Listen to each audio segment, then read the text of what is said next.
எப்படிப்பட்ட ஏன்னா இது வந்து கடற்பகுதி ஒட்டி வருகிறது, உள்ள வருகிறது, அதெல்லாம் வந்து அடுத்து வரக்கூடியதுல தான் தெரியும்.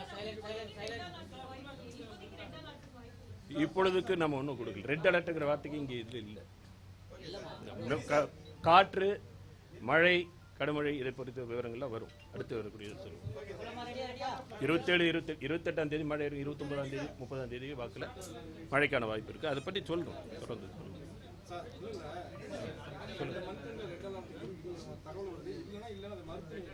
இப்போ இப்போ இருக்கிற தகவல் சொல்லிட்டு இருக்கிறோம். இந்த மந்த் எண்டெல்லாம் வேண்டாம், இப்போ நம்ம சொல்லிட்டு இருக்கிறோம் என்ன தகவல் சொல்கிறோம் இருந்தால் அதை கொடுத்துட்றோம் நம்ம. ஓகே. தென்கிழக்கு வங்கக்கடல் பகுதியில் இன்று காலை குறைந்த காற்றழுத்த தாழ்வு பகுதி உருவாகியுள்ளது. தற்பொழுது இது வலுவான காற்றழுத்த தாழ்வு பகுதியாக பெல்மார்க் லோ பிரஷர் ஏரியாக அந்த பகுதியில் நிலை கொண்டுள்ளது. இது அடுத்து வரும் 24 மணி நேரத்தில் காற்றழுத்த தாழ்வு மண்டலமாக டிப்ரெஷனாக வலுப்பெறக்கூடும். ஏப்ரல் 27, 28 தேதிகளில் இது புயலாக வலுப்பெற்று வட தமிழக கடற்கரையை நோக்கி நகரக்கூடும். தற்போது நிலவரப்படி இது. மீனவர்கள் 25, 26 தேதிகளில் தென்கிழக்கு வங்கக்கடல் பகுதிகளுக்கும் 27, 28 தேதிகளில் தென்மேற்கு வங்கக்கடல் பகுதிகளுக்கும் செல்ல வேண்டாம் என்று அறிவுறுத்தப்படுகிறார்கள்.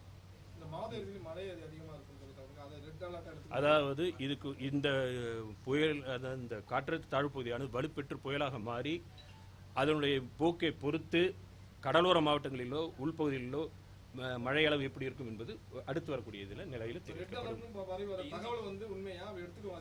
இப்பொழுது மழை அளவு குறித்து வரக்கூடிய விவரங்கள் நம்ம சொல்லப்படும். இப்ப தற்போதைய நிலைப்படி இது வந்து 1500 கிலோமீட்டருக்கு அந்த பக்கம் இருக்கு. 1500 கிலோமீட்டருக்கு அந்த பக்கம் தான் இருக்கு. கிட்டத்தட்ட 85 டிகிரி ஈஸ்ட்ல இருக்கு. அதனால அடுத்து வரக்கூடிய இதுல நம்ம சொல்லலாம். 5 தேதிக்கான ஃபோர்காஸ்ட்ல கொடுப்பாங்க. அது இல்லை, நம்ம ஃபோர்காஸ்ட் இது வரும்போது பார்த்து சொல்லுவோம்.